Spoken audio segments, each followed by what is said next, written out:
Shalom, all praises to Yahweh, Ba'ashem Yahushai. Double honors to the apostles and elders of GreatMillStone, and shalom to the Archeam that are teaching this word. Shalom Yahweh, Ba'ashem Yahushai, Ba'ashem Rakah Kodash. This is Isaiah 54:16. It says, Behold, I have created the smith that bloweth the coals in the fire, and that bringeth forth an instrument for his work, and I have created the waster to destroy it. So that's the Lord going into the basically, the smith is what? The modern day smith today is those guys that make the weaponries of Esau, like his nuclear missiles, you know, his guns, his tanks, but particularly the nuclear missiles, alright? Because when the smith in the ancient world was a man, like we always bring out, you know, was a man that you went to that made a weapon of war for you, basically, that you went out and used on the battlefield. And the smith today is talking about the scientists that make those nuclear missiles, okay? So it says, the Lord said he's created this. He is, behold, I've created a smith that bloweth the coals in the fire, and that bringeth forth an instrument for his work. And that instrument is talking about what? The nuclear missiles, right? Which when you go on the news now, what are they always talking about, man? The nations are always talking about nuclear missiles. America wants to go into this country to stop their nuclear program. This country is refusing, you know? Why? Because all the nations are gearing up for the Third World War, which is going to be fought by the nuclear missiles, but which is in the scriptures, right? And then I'll read on here. It says, and I have created the waster to destroy it. And that's what the nuclear missiles do, man. They destroy it. And I was watching a video this morning on the nuclear missiles, right? And basically this guy was talking about how basically when they dropped the atom bombs on Hiroshima and Nagasaki, the nuclear missiles of today are like 800 times more powerful, basically, who's going into it, like the one that America has. And then Russia's got one even more powerful than that, called the Tsar bomb, which is even more powerful. When he was going into it, it's even more powerful.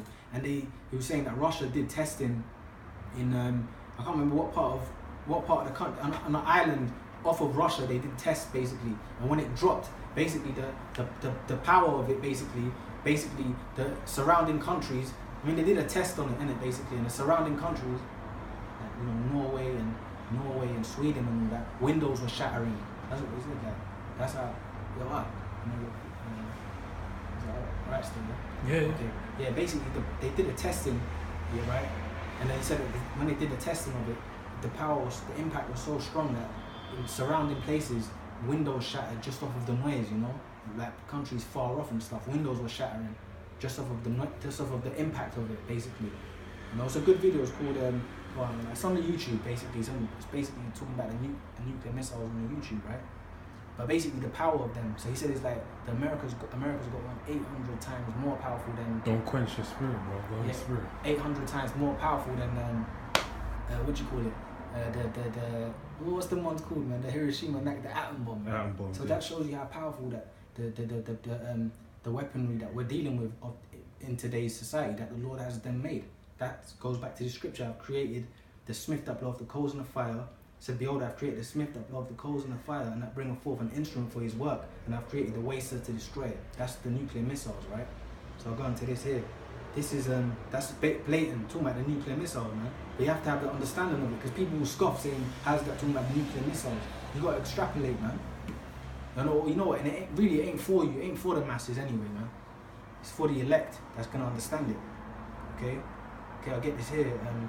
This is 2nd Ezra 16, and I'll start at 2. It says, gird up yourselves with cloths. Well, I'll start at 1. Woe be unto thee, Babylon and Asia. Woe be unto thee, Egypt and Syria. Gird up yourselves with cloths of sack and hair. Bewail your children and be sorry, for your destruction is at hand. Hey, sack is like representing what? Sackcloth, man. That's a sign of what? Mourning. Alright? You know, that's a sign of mourning, sackcloth, man. So it says, gird up yourselves with sack and hair. Bewail your children, be sorry, for your destruction is at hand. This is talking about the nuclear destruction that's coming upon America, man. Alright? Well, upon all the earth, the nuclear war is going to be fought. The Third World War is going to be fought with nuclear missiles, man. On all over the earth, man. Okay? But America is going to be, the land of America, which is Babylon the Great, is going to get hit from one end to the other, man. Alright? And be done away with. So it says, be sorry, for your destruction is at hand. The sword is sent upon you, and who may turn it back?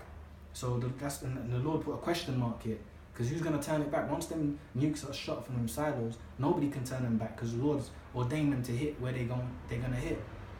All right? And it says, a fire is sent among you, and who may quench it? Which is with another question mark. So the Lord's asking, really just playing around here. He's saying, look, he's put a question mark there, like, who's going to turn it back? Who's going to quench it? No one, right? Because that's the judgment written that the Lord's got for Babylon the Great, man. All right, it says, plagues are sent unto you, and what is he that may drive them away? May any drive away, another question mark.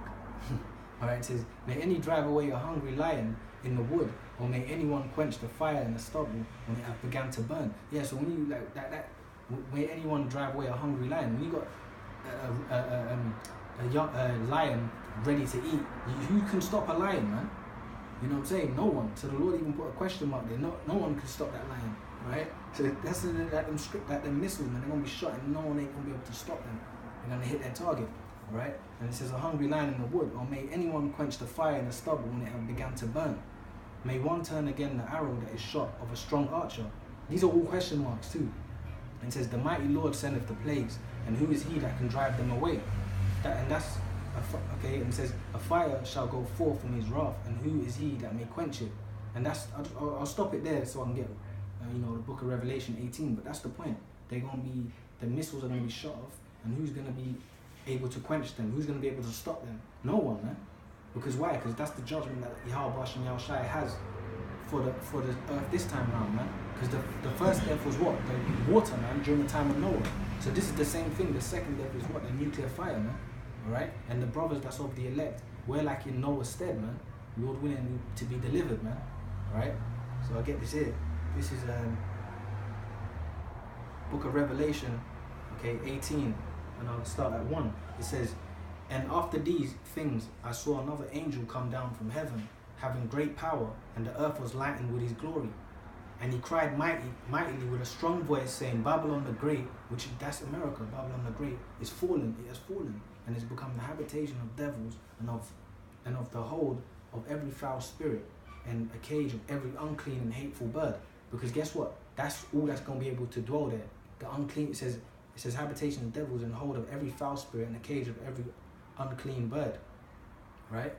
Because let me read that again. And he cried mightily with a strong voice, saying, Babylon the Great is fallen, and has become the habitation of devils, and a hold of every foul spirit, and a cage of every unclean and hateful bird. Okay, and I'll go into the third verse here. It says, for all nations basically when America is destroyed, the only things that's going to be able to dwell there is like certain types of desert creatures and stuff like that. No man's going to be able to inhabit it, man. Only certain types of creatures are going to be inhabiting that land. Okay, it's going to be a memorial unto basically a memorial of a wicked kingdom, man. Basically, that's how much the Lord hates it. That's how much the Lord's going to destroy it. Because just another point is that when you look at the other kingdoms, there's still remnants of these old kingdoms today. You look at ancient Egypt, it's still there. Okay, there's still remnants of all the old kingdom, man. The Persian Empire, there's still remnants of their kingdom around, man. All their empires. But guess what?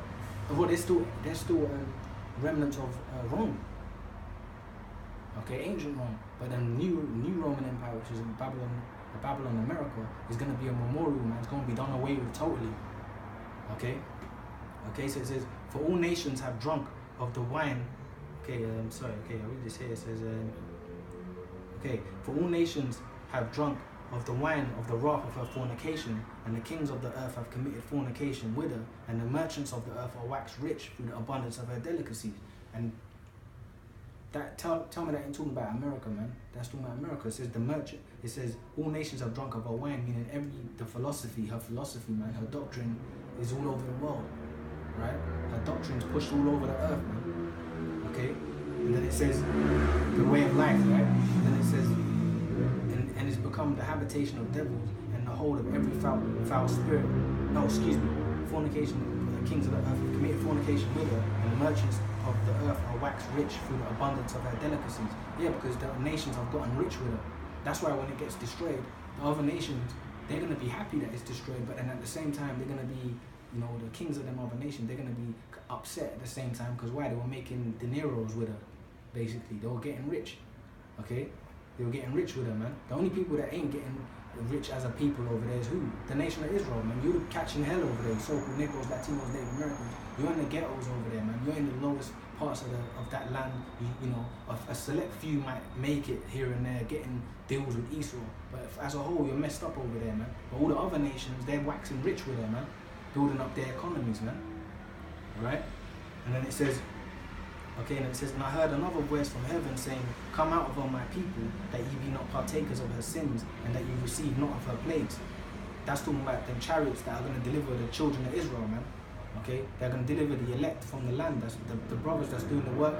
Okay, on the land of America, the elect are going to get delivered up and in the chariots. And then the plagues she's gonna receive is the destruction to come, man. All right, from Yahweh and Yahushua with the nuclear missiles, and the elect are going to get delivered up in what the white man calls UFOs, which they're really the chariots of Israel, right? Okay, so with that, I'm gonna just leave it there. But the point is that the nuclear missiles are gonna destroy America, man. Babylon the Great. The Third World War is gonna be fought with fire nuclear missiles, man. All right.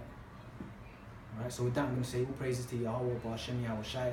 Double honors to the apostles and elders of GreatMillStone, and shalom to the Arkim that are teaching this word. Shalom Yahweh, Ba'ashem Yahushua, Ba'ashem Mukah Kodash. Shalom.